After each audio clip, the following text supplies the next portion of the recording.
Official blog. તો જુઓ વાગી ગયા છે 11:30 અને આજે ઉઠવામાં પણ લેટ થઈ ગયું હતું અને કામ પણ બધું બાકી હતું. બસ બધું કામ કરીને ચા નાસ્તો કરીને ફ્રી થયા છે અને મંચુરિયન બનાવવાનું હતું ગઈકાલે, બટ બસ કાલે અમે લેટ આવ્યા હતા, કમાટી બાગ ગયા હતા ફરવા માટે, તો લેટ થઈ ગયું હતું. ત્યાંથી અમે 8:30 વાગે ઘરે આવ્યા, તો પછી આવીને થાકી ગયા હતા, એટલે પછી મંચુરિયનનો પ્લાન કેન્સલ કર્યો અને સિમ્પલ ને સાદી ખીચડી જ અમે ખાઈ લીધી છે. ખીચડી અને મસાલા ખીચડી અને દહીં.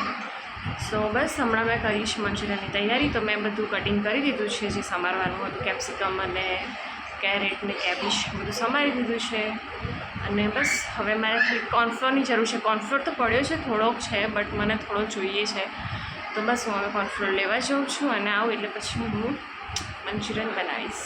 ઓકે, સો બની રહેજો મારી સાથે. તૈયારી કરી દઈશું. બધું શાક સમારીને રાખ્યું છે. કેબેજ છે, ઓનિયન છે, કેપ્સિકમ, ગ્રીન ચીલી, આદુ છે અને કેરેટ છે ને કેપ્સિકમ છે.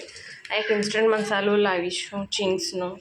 ફર્સ્ટ ટાઈમ ટ્રાય કરું છું, તો જોઈએ શું કેવું લાગે છે ટેસ્ટ. સો આ એડ કરવાનું છે, આ છે અને બસ આને મેં આને કરીને મૂકી છે. ઓકે, તો બસ આમાં બધું મિક્સ કરીને પછી બનાવીશું. થાય છે બોલ્સ બનાવે છે મમ્મી અને હું કરું છું ફ્રાય. આ રીતના થાય છે, તો બસ હું કરું છું ફ્રાય અને મમ્મી બોલ્સ બનાવી રહી છે મંચુરિયનના.